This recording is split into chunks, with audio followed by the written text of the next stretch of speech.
Hello, everyone, and welcome again to the Professional Artist. Once again, I am Lazarus Chernik, guest host for Echo Chernik, my wife, and welcome to. Sorry to turn something else off. I'm still new to this. Uh, Welcome to United Public Radio Network 107.7 out of New Orleans. We are simulcasting on YouTube and Facebook and Twitch, I believe. And this episode is sort of a makeup episode for last time. I was supposed to talk about art direction last time and creative direction sometime in the future. Well, this weekend is Emerald City Comic Con in Seattle, and that's where Echo is exhibiting right now at and the second floor in the near the Artist Alley at 20104, I believe, by the window. She's having a great time. She's talking to lots and lots of people, lots of fans. And this week, I wanted to talk about creative direction, but I have to sort of pick up the pieces from last week a little bit. I was talking about art direction and the role, and I was talking about art, and I was trying to share my screen, and I don't think I was actually able to do that. So what I'm going to do is attempt to do it this time. I just need to see if I can get this to work. Let's see, present, share screen, and select a tab to share, window. And let's see if that actually worked. I'm sorry for squinting on one of my eyes. I have distance issues. And yes, this is not my greatest presentation. Okay, it doesn't look like I'm going to be able to get that to work. So instead, I'm just going to move on to creative direction, and we will. Oh, is that how you do it? Ah, okay. Still learning. So last week I was talking about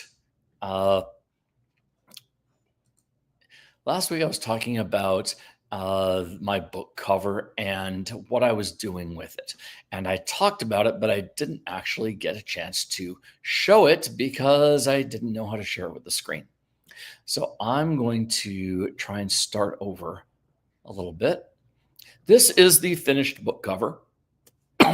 As was created by Chris Casciano and myself with a little bit of final touches. And the piece that he turned in as beautiful was quite beautiful, but it was different. Actually, this isn't even the first version. Let's see. This is the version he sent originally. So, as I was describing, art directors are an artist's best friend. At least they're supposed to be, and their client's best friend. The role of the art director is to ensure that every artist on the project is leading towards the same goal, the success of the project. In this case, the success of a book cover is about being engaging, telling the story, and getting people to say, I want to know more about that. So in this case, I didn't want to be literal of the book. It would be very difficult. In fact, most book covers are not literal. They're just, they just allude to the content. In this case, the novel is about a woman in the city of Atlanta with Chinese ancestry. And she has it's urban fantasy. So there are dragons and magic involved and some really powerful, evocative imagery about the end of the world. And this is what Echo led him to come up with. Absolutely exquisite. It's dynamic. It's dramatic. There's almost nothing. There's nothing to complain about this at all. However, there were specific elements about this that needed changing to perfect it for the book cover. Specifically, I hope you can see my cursor, the bell here. This bell, while is an ancient traditional shape, it does scream the Liberty Bell. Most Americans, English-speaking people, are going to recognize this as what they think of as a more modern bell type. And it kind of is more modern than the one that's in the book. Also, that as I said last time, that there is, she's wielding a katana. Well, the character is Chinese, not Japanese. So I needed the sword to be a different style. And then her face, well painted, doesn't convey the emotion that is needed to sell the entire piece. I mean, the drama in the texture and the rendering and the painting is exquisite, but her face is rather lackluster. It doesn't say very much. So I gave him those instructions of this and some reference on what I wanted. So the first thing he did was he modified the bell. I gave him reference of what one of the more ancient style of Asian Chinese Tibetan bells were, and he used that. But he went so far as to change the bell tower as well, and then even echoed it over here with even more structure. He changed the sword so that it definitely fits. It's a Chinese double-bladed sword. The handle is a little bit long at first, but the reality is they had swords like that. It just that people who play Dungeons and Dragons might be familiar with like a hand and a half type swords. Those were not unique to the West. They had those swords all over. Yes, he was converting the long katana handle to this, and she's not holding it great. But the reality is the character is not a sword master. That's not the main point of the story. The sword is more of a symbol than anything. But at this point, he didn't touch the face. He was, we had to talk about it a little bit more, and I had to send him some other references. And he then added this face. Now, specifically, what he added was, here we go.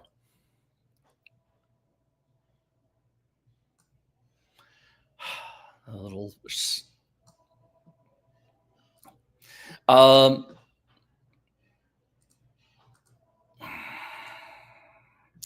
Sorry, I'm trying to pop it open here in. Okay, he delivered this. This is the face that I wanted. She's dramatic. She's glowering at you. There's emotion there. There's a reason. My concern about this one is that she really was sort of almost aloof. Like, yes, you caught me carrying this sword as I'm walking across the street. Hi. This one is more engaging. Definitely, there's more drama. There's more emotion behind it. And this is definitely closer to the character. This is the character. I was extremely happy. So he handed this over to me, and there was one last change that I needed to make to it, and that was the fire. I needed to, there's fire is a symbol throughout the book. The color red is a symbol of the book, so I I adjusted it from being more pink and magenta to being more bright red, and I gave the fire imagery because, as I said, it takes place in Atlanta. And those of you who know the history of Atlanta, that their symbol is the phoenix because it was, it resurrected after being burned to the ground. And in the novel, there's a threat of being burned to the ground again. So as the art director in this project, yes, I was the author, but but as the art director, the point was not to change what the artist was trying to do. I didn't tell him to redraw anything. I didn't tell him that that he did anything wrong. It was, hey, your style is absolutely excellent for this project. You're doing great. That here are elements that you need to do in your style that the project needs to sell. It needs to have a bell that fits the history and fits the story and doesn't confuse people. It needs to have the correct sword. So again, it doesn't confuse people from it being Japanese. And the main character needs to be engaging because the book is primarily about this character's growth. And you need to see that it's about this character. You're not following this epic group of many people on a journey. You're following this one woman's experience. And that is how we translate from this over to turn that off. And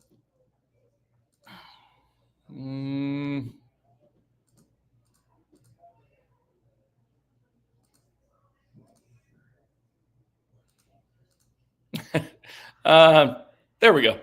Sorry, still getting used to the software. Now we go to art creative direction as opposed to art direction. Art directors are responsible for a project. Sometimes art directors can be responsible for multiple minor projects. Some companies just give both roles, give everything to a single art director to do. The creative director is unique to a few industries, primarily advertising and media. In advertising, the creative director can either be an artist or a writer. In both cases, that their roles are identical. They just have different backgrounds and different preferences on how they work. Outside of those two industries, creative direction is often held by the marketing department or by, which is a business degree, or by the owner, some executive who has convinced the company that they can be in charge of this. What does a creative director do? The creative director is responsible for a massive project or a massive campaign. My last gig was in advertising. I was one of 3 creative directors. Actually, I was a creative director. I had one creative director peer, and then we had a VP creative director who was, and then we had an executive VP creative director. So we had 4 people on this one project. But this project was $110 million annual budget to produce. There was a lot to do. I handled everything that was related to the internet. So all the internet ads and all the websites and all the email blasts that went out everywhere. Another creative director was responsible for collectively the client's separate individual projects. Because the client had one main brand, and then it had lots of little smaller brands. And the smaller brands did not total up to greater than the large ones, but it would still need to be managed and managed specially. So they gave it to that person. And then the VP creative director was in charge of the overall everything in a way. But he let us lead our departments. What he did was he led the print department and print campaigns, and then we followed his lead in a way.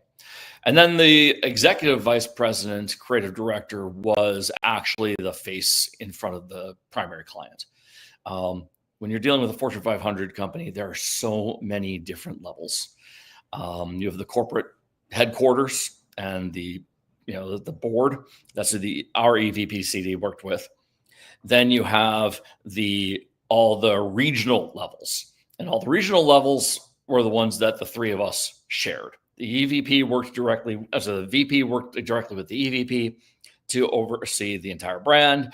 And then myself and the other CD oversaw the execution of the brand into the different media or the different the different strategies, because there was just so much to do. We had almost 50 creatives working on on this campaign for this client, of which easily 10, 15 were art directors at any one time in charge of different projects. And then we had over 100 account reps dealing with the client nationally all over. Inside media companies, like, for instance, Disney or Marvel, those studios that are producing things, the roles break down slightly differently. But the creative director, regardless of what their background is or why they're in the role, they're still in charge of what's called the brand of the project, the campaign. You can have a single creative director overseeing the campaign of a movie, for example, or a single creative director in charge of national, everything to do with a new car being released worldwide or nationwide. The art director is the artist's best friend and the client's best friend. The creative director is the bane of the art director's existence. That's not entirely true. Reality is that every creative director has a different role depending on the project. The creative director sees the greater vision of how everything ties together to a single brand. And I keep throwing the word brand out. Let's explain that. The word brand is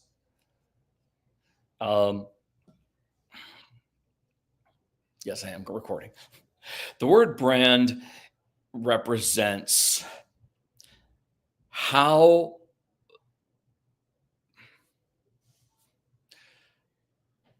it represents the totality of the experience inside the mind of the consumer.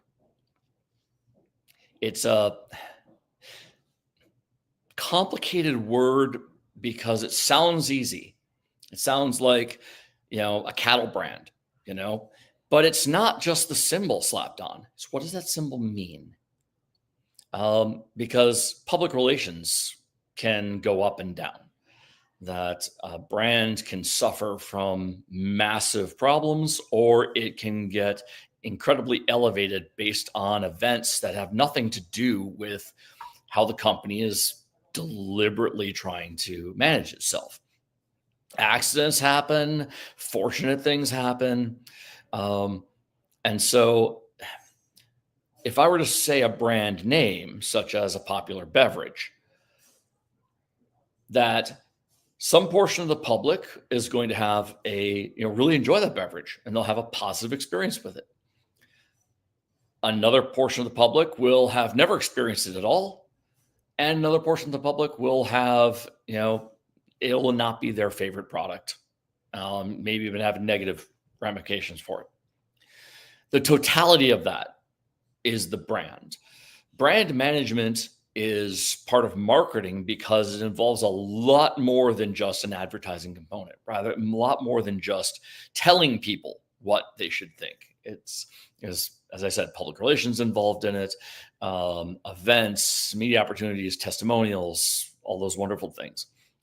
Advertising and product packaging design and placement and, for instance, sodas, if you're talking about the billboards and who's drinking it and what the vending machines look like and what the in-store promotions look like. All of those things are visual and part of advertising. And so the creative director is responsible for implementing the marketing department, so the vision. Yes, everyone wants their soda to be delicious. Everyone wants their soda to think it's the greatest thing on earth. However, how do you do that? Coca-Cola has a huge element to it of nostalgia. Yes, it's not. It's one of the oldest sodas, but um, it plastered across the country so fast at such an early time that many people literally have had generations growing up drinking it. And it's not as much about the flavor as it is the flavor brings back memories. Yes, it's a delicious soda. There are lots of delicious sodas out there, but it's also comfort food. My mother was addicted to Coca-Cola and she raised me with it. Yes, I drank Pepsi and a bunch of other sodas at the same time at various points in my life. But I keep going back to Coca-Cola because there's a comfort level there that I just recall with my mother. Therefore, Coca-Cola's brand doesn't try to deviate from what people already know about it. That's why they came up with a campaign called Coke is It. That's all they needed to say, because everyone who was addicted to Coke already knew what it was. That was what it was. That's what we wanted. That's all it needed to be. They weren't changing anything. Contrary-wise, Pepsi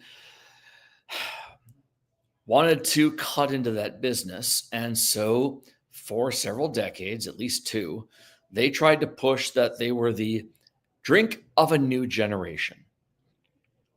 This drink of a new generation was their tactic, was their strategy to eat away at that nostalgia and say, hey, if you don't have that nostalgia or want to rebel against that nostalgia, drink Pepsi, drink our product. So that was the marketer's vision. Tactically, the creative director's job is to figure out how to convince people of what this message is. So if I were the CD in charge of Pepsi's campaign, and I'm using this because it's decades old. This is basically the Cola Wars from the 80s, but it hasn't changed. It's just great to illustrate. My goal would be have all these art directors who are excellent artists in their own right. All of us would come up with ideas creatively on how to convince people and convince younger people what it is. Obviously, because of my role and my age, I am not that generation, so I would need to do research on what does this new generation want? Who are their idols? What do they want? The quote unquote new generation of 2025 is not the same as the new generation of 1985. What are they interested in? Who are their heroes? And what colors and ideas come forth? Sometimes I would have art directors with ideas that would compete and other ideas that might go together or might be spliced together into a single thing. As a creative director, my job is to ensure that these things work correctly. If an art director positions something and it doesn't fit the message, it doesn't say this is a new product. It doesn't say this is for young people. That I have to nudge them in the right way. If it seems to not skew young enough or skews too young, this is what the creative director works with and approves and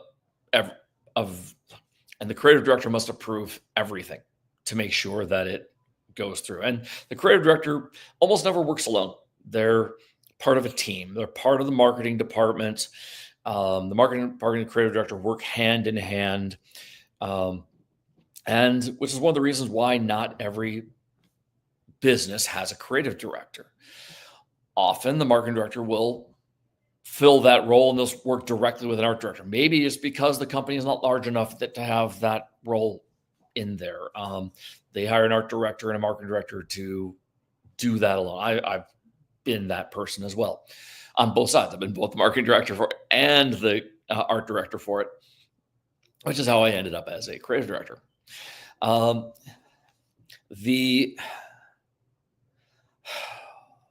there's so much to say. Art-wise, you're watching this because you won't probably want to get into the art industry and see where you fit. So agencies like ad agencies or companies hire artists, rarely hire full-time artists, but they hire mostly contract artists to execute these visions. As these campaigns fluctuate in success, they need new creatives. They need different creatives. They need different creative work. And you can watch and see companies vacillate if you pay attention. That trends come through. Old Spice is a great example. That Old Spice came up with this campaign to be rather silly and bombastic and hire this one actor who took media by storm, created his own memes. And after a while, they moved away from him and they started hiring other people. Well, they brought him back not once, but twice.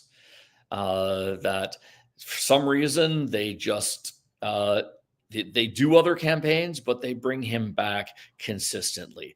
For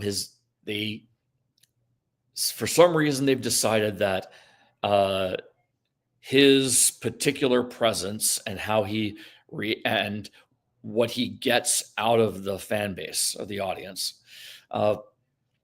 is singularly unique and can't just be replaced. Then you have Geico. Geico had 2 or 3 campaigns running simultaneously. Yes, there's the gecko, but they also had caveman, and they had something else. And they were running simultaneously because they were afraid of people getting tired of just one, and that people would eventually get drained just seeing the green gecko all the time. And then they saw the caveman. Actually, I think it was the caveman that came first. And people would react to it like, oh, this is different. Oh, they brought this back. This brought that. And they were running simultaneously to get people's attention. Progressive did a bunch of things. They've hit on character flow. That's been around for a long time. Liberty Mutual has the Limu Emu. That's been pretty successful, apparently. It's been going on for a couple years now. So, but you'll also see campaigns that just absolutely fail. They'll come out and they'll make a splash and they'll vanish. They just won't go anywhere. Or it'll be a campaign for a company that is constantly trying to revitalize its customer base. And that can either happen from the audience not reacting well enough to a campaign, or actual internal politics, that someone has a campaign, it was successful, they get promoted, someone new comes into the job, and they want to make a mark for themselves. And so they say, I can do better than that campaign. And they introduce something, and it may not work at all. And so they'll cancel it. They'll go back to the old one, or they'll do something completely new again by the next person that comes in. And you'll see them turn over very, very quickly as, these are those quote unquote dynamic workplaces that advertise for employees. Are you ready to work for such a dynamic employer? That usually means that they've got a lot of flux going on inside, idea-wise. So for one campaign, they may hinge everything on one artist. Barnes & Noble did that years ago, that they got a woodcut artist. For the life of me, I cannot remember his name. And they hired him to basically do the stores across their entire country and They featured his art in their ads and on their products, on their bags, everything. And then eventually, I think their demand outstripped it. I don't think he was the only one who did his woodcuts. Um, I think they hired other people to do similar woodcuts because they started deviating and changing styles. Either that or the artist was just evolving. But then they stuck with him for years, many, many years. Especially when they're going to invest something going into the stores. They're not going to redecorate the stores every year. Um, so we may stick with a single artist, and that is every illustrator's dream, is to become known for a product or a brand.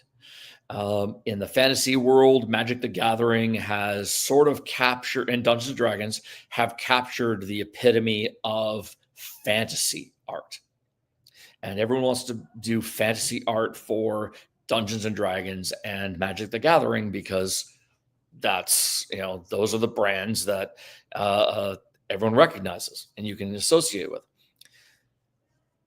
Well, those are great, and those can be profitable for an artist, but they're not the only ones out there. There are lots and lots of game companies and publishers that do fantasy art. A lot of them that do sci-fi art. But even Magic and D&D turn over. Yes, they will stick to people who deliver on time or fans really love or they really love, and they'll work with them. But they hire so many artists. They have so many projects going on that it just turns over. There's always a new crop of brilliant young fantasy artists coming up. There's always, someone new. Let's try them out. Let's see how they go. Which is why it's incredibly important as a young artist to make sure you deliver everything on time. Because as great as you are, they are turning over artists. And when they're looking at their list of 50 artists that they're working with to get a project done, they're immediately going to decide or go through and check off the ones that didn't deliver. Art may look beautiful, but it wasn't on time. Yes, there are some famous stories by popular artists who don't deliver on time, but they had to earn that right. They really, really had to earn that right. And this is where reputation and relationships matter. Echo. She's not known for a single brand. She's worked with lots and lots and lots and lots of different brands. However, the thing I'm most proud of her for is that she is a regular with a number of agencies. In fact, so she'll do a work for a company and for an agency, and she'll do a project with them. And she'll work with them, and she'll spot things that aren't quite right, and she'll talk with them about them. And as their hired expert, she'll offer advice and changes to improve it. That even if they don't agree with it, they respect her position, the way she brings it up to them, and she delivers on time. So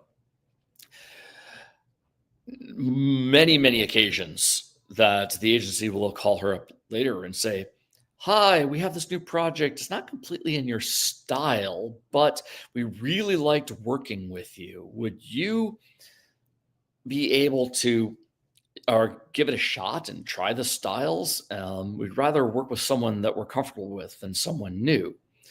And she usually goes, "Yeah, I'll give it a shot." And that's why her portfolio has so many different styles on it and so many different published projects, because she's built that relationship by being professional and being easy to work with. As a creative director, as an art director who's working with artists, I'm hiring somebody to do what they do, but I'm not hiring a problem. I'm hiring someone to solve a problem.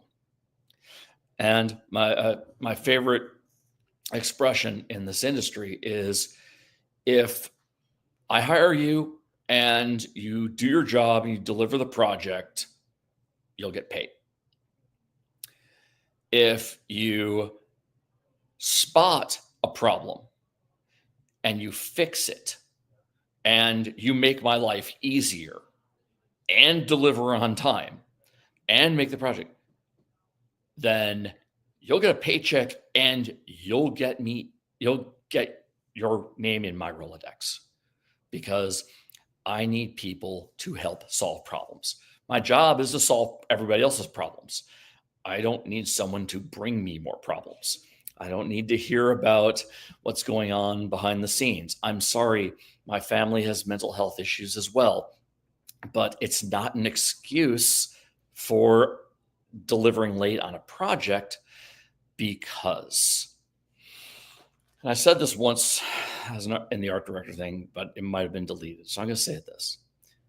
As a creative director over a huge project, a campaign, this campaign is supporting selling a product or service for that these employees nationwide are required to sell or perform for them to get paid and for them to feed their families. If the product or service isn't supported with campaigns to tell people to come buy them and use the service, not enough people are going to buy the product or use the service. The people who are employed with the product or service can lose their jobs. The agency who put it all together that delivered late, well, the company is not making enough money. The company is not going to pay the agency. They may even sue the agency. So everyone who works the agency's job is at risk. That the strategy of the campaign put together by the marketing department and the tactical plan and and all the elements that were put together, and all the people that pieced together the campaign, all the ads, everything, that we're all going to use the one work of art. One work of art was going to be in magazines, on TV, in videos, on billboards, on products. All those things were not done by a single artist. You have teams of artists sitting there waiting for this illustration to come in for them all to use at the same time. Everything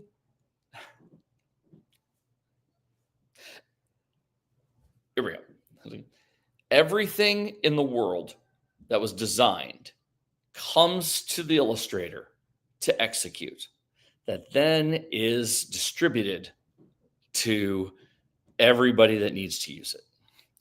This single point of failure is what an illustrator's job is. That's why you have all these committees and all these art directors and creative directors all focusing to help and want to ensure that this works correctly. I don't know if Echo said this enough. It is extremely common for people to come to her and say, we've been working on this campaign for a year and a half. This is a brand new product or project.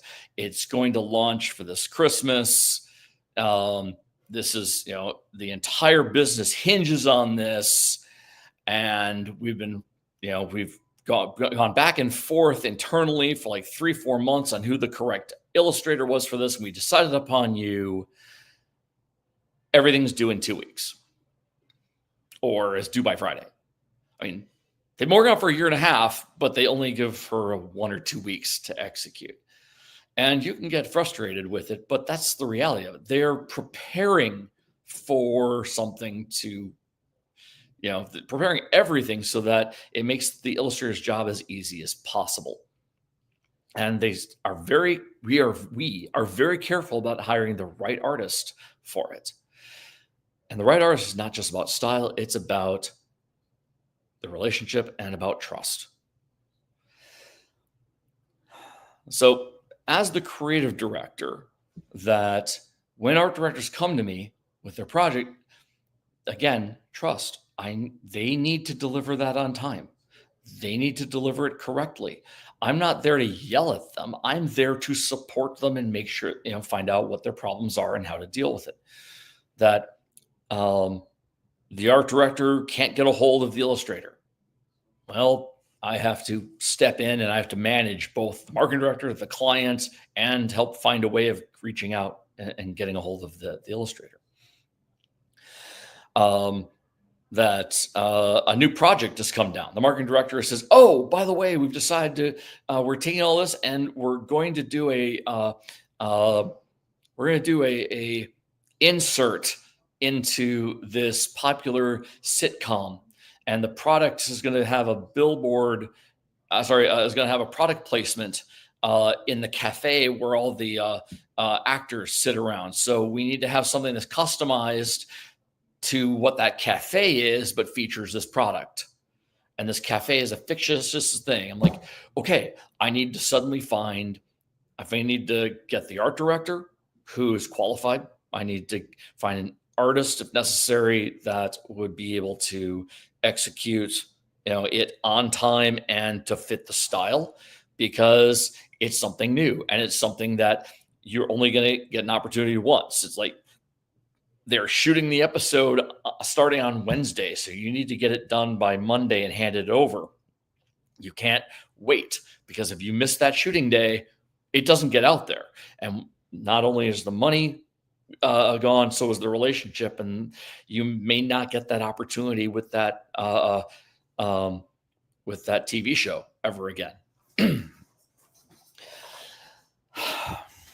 So illustrators are responsible for so much. It's not just about your artistic vision and your style, but never get rid of that. That is why we're hiring you. We look for your style and we look for your voice. We hire you based on how much we trust you. And then hopefully I didn't contradict myself, but hopefully I'm just repeating myself over and over again.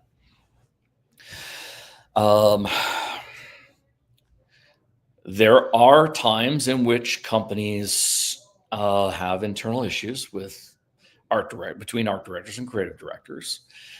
A number of times Echo has worked on projects, and I've been there right beside her, where she'll work with an art director on a project. They'll give her the art notes. She'll sign off the art notes. She'll sign the contract, and she'll work with somebody for a while. And then suddenly, out of the blue, that art director is no longer there, or no longer responding, or their emails are written differently. That's the weird one. Suddenly, someone else has stepped in, and they're changing things. So sometimes Echo has an agent who can push back and say, no, the contract was based off of these original art notes. If you're making changes, that's more money, and the deadline has to change. Or the deadline doesn't have to change, but there's even more money for a rush fee for all these differences. Sometimes Echo has to deal with that herself. It took really experience with agents, art agents, for her to understand how to deal with them and how to speak with them. Generally speaking, a reputable company will know that this is how it works. It's the disreputable ones that will pretend, that will hide. Echo once did a poster many, many years ago, and she was hired and told she can come up with her own design in an Art Nouveau style, and they gave her tons and tons and tons of photo reference to do all sorts of things. She did about 20 different sketches back and forth, and suddenly, out of the blue, the company's art director was either fired or dismissed from the project, and the creator stepped down, and he handed her, said, "You will use this photo." Exactly. "You will use this." Exactly. To this day, I have a bone to pick with that creative director. That's not how you work. That it might have been that he wasn't really thrilled about the directions she was going in, but then that should have been addressed in advance. As again, you hire somebody for what they do. You don't try to convince them to do something else. That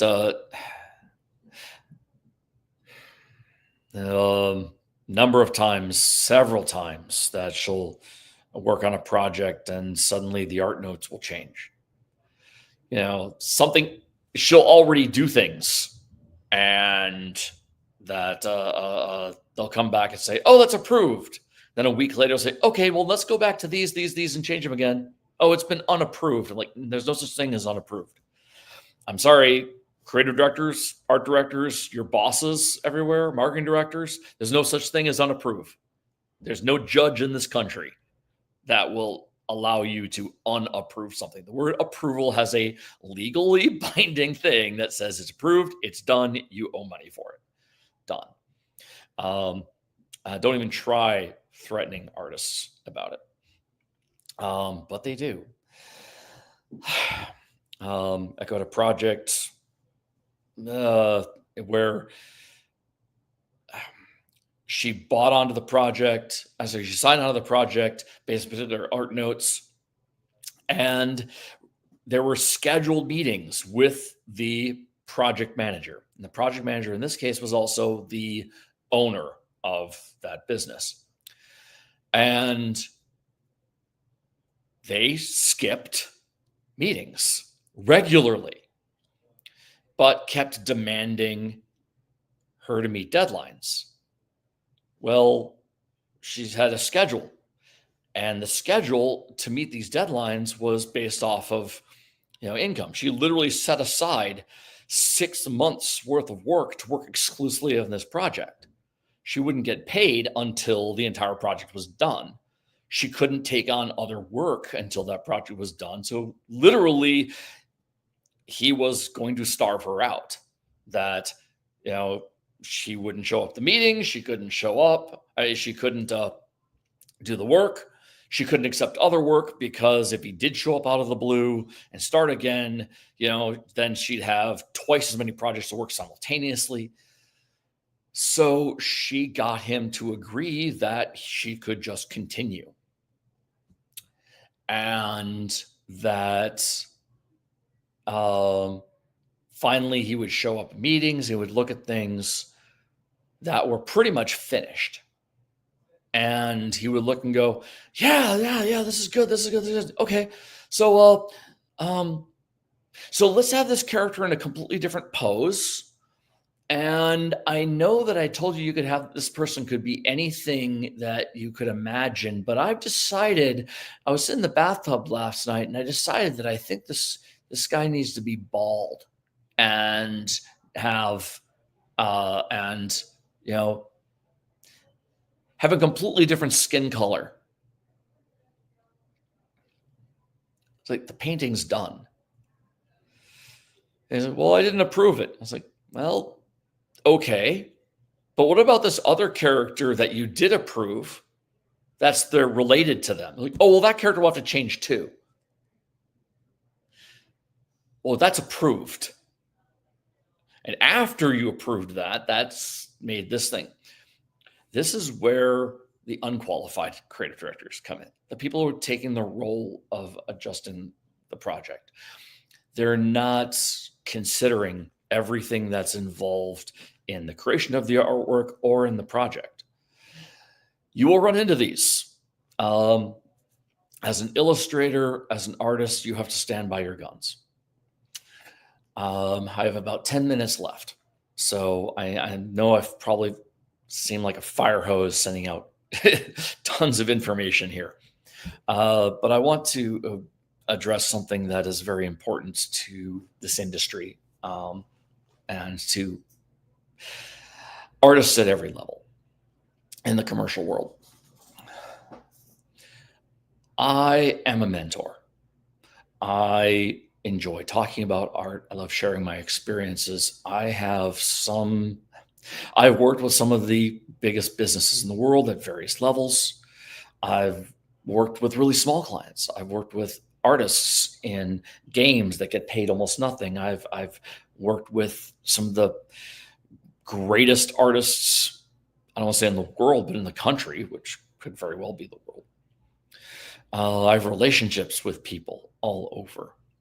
I've done this a long time and I have a formal background in this. And as you can tell, I love to talk. I've been an educator. I've taught programs formally in classes and colleges. I've done corporate training. I've been to pseudo retreats as one of the judges of Illustrators of the Future. I wrote the curriculum there that was used for a couple of years. It's been massaged a little bit with, at the time I wrote it because I needed to be the one to teach everything. And Echo and I actually taught everything.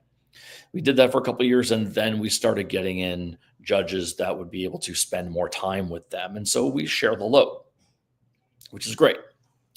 What I mean is that information should be free. Information about the industry and how to be good at it and how to do it. Echo and I will give that away to anybody who asks. That we have experience with so many things and so many backgrounds. We have so many friends that we talk to that we will tell you what works, what doesn't, and why, and how things happen and how this could have happened and how you can help make it work. Everything from the technical aspect of creating artwork to the strategic part of designing the artwork or understanding how it works or how it goes in or how the industry and how to get paid. We will share all of that. There are, and this is not trying to start a war, there are people out there who consider this information to be sacred and that you have to find a way of earning it from them, whether that's paying them for courses and lectures, or buying them a beer, or earning their respect. And I want you to know that whatever level you are at, okay, I'm not the only one who will talk about this and share information. Just if anyone is offering information as an exchange for something, just take it with a grain of salt. Learn from them. All right. They probably have got great information. They're using it for, they're turning teaching into a job. And the problem with turning teaching like that into a job is that suddenly your brand as an educator becomes primary. When you're talking and you're teaching something that people have to trust that you are the one with the answers. So you can't back down or say anything like, well, in some circumstances, it's like this, it's like that. Well, maybe. Well, the reality is that there are qualifications to everything. And someone like me, not always me, who's willing to tell you all the varieties and ways things can happen and things can go and all the different techniques that can be used, both artistically and everything else. We have, more than likely, we're there trying to help you, not trying to help ourselves. And I bring this up because I have encountered, and there are some people out there who are disingenuous about the information that they share. And I have been in conversations, or I have been near conversations in which there is someone with very little experience who is holding court and, trying to get all the youngins to flock to them and to listen to what they have to say, in exchange for some sort of fealty or profit-making process. That there are people, a lot more than just me, and Echo, where you can just walk up, talk to them. As an illustrator, the best place to find them is places like a Comic-Con. That it's not even just, you may look at somebody, oh, they're a comic artist, oh, they're a fantasy artist. We're artists. We do pretty much everything. Todd Lockwood is a wonderful man and a good friend. And he started off his career in advertising before he moved, primarily into fantasy illustration. And so he and I get along great because we both understand how it all comes together and what things are. He doesn't always, and he's very nice and very friendly. And it wouldn't hurt for you to buy him a drink. It's just, not required. But he's at Emerald City Comic Con, and has a booth, and you can just say hi and talk to him, and he's wonderful. He may not always have time to talk at that moment, but he's someone like us that you can trust, because we're not going to turn around and say, hey, here's my website for you to go to, here's my book for you to read. One day I might write a book, but it's going to be written from my point of view. It's not going to be written from my point of view is to help and to be a mentor. It's coming up in the end. Mentorships are very important to me, but it doesn't need to be a regular thing. As far as I'm concerned, I can fire hose as much information as someone needs in a short period of time, especially over given things to be implemented. It's all about the result. As a creative director, the result is the success of the project. As a mentor, it's the success of the artist. In fact, a creative director is always a mentor.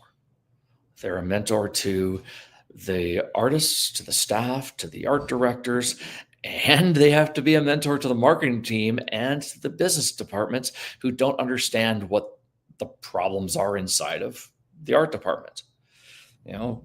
I love writers, but they're not always visual.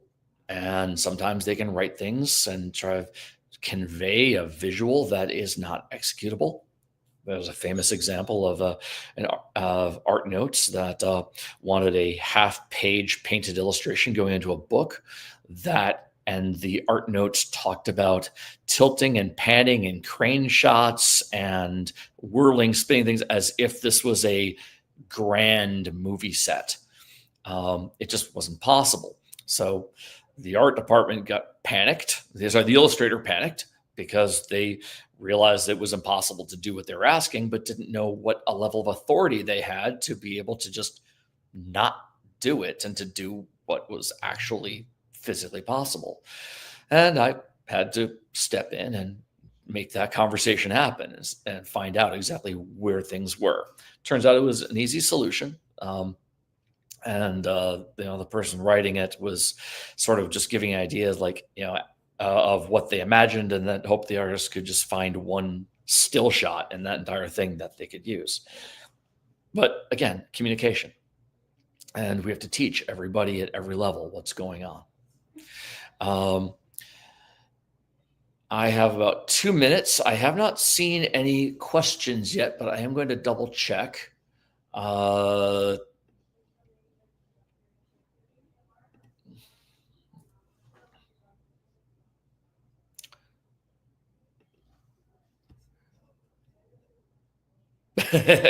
I'm looking at myself on YouTube and I'm scratching my chin and stuff.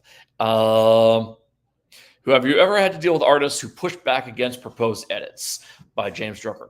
Absolutely, I have. However, it's extremely rare for me to deal with them if I'm the one who selected the artist. This is where the trust level comes in. I have seen it happen with others when artists don't take the project seriously. I have encountered artists who have said that they're an illustrator when they've never illustrated in their life. Illustration is taking someone else's idea and executing it to convey that idea. When I look at a portfolio, especially a young person's portfolio, and it's nothing but original art out of their own minds, I do worry, and I usually don't hire them because I need to see that they can convey someone else's idea.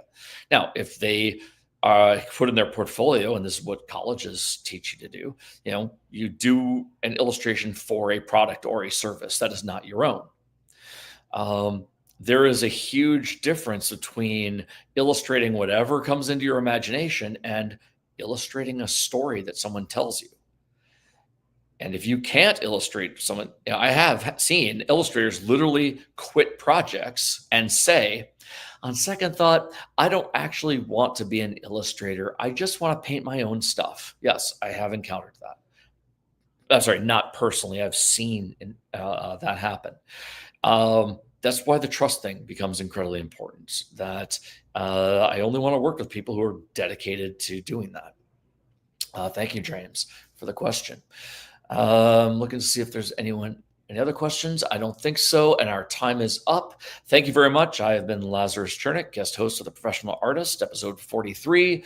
You're listening to the United Public Radio Network, 107.7 out of New Orleans, simulcast on YouTube, Twitch, and Facebook. Thank you very much for joining. Echo will return next week. And I think I'm getting the hang of this. Take care. Bye-bye.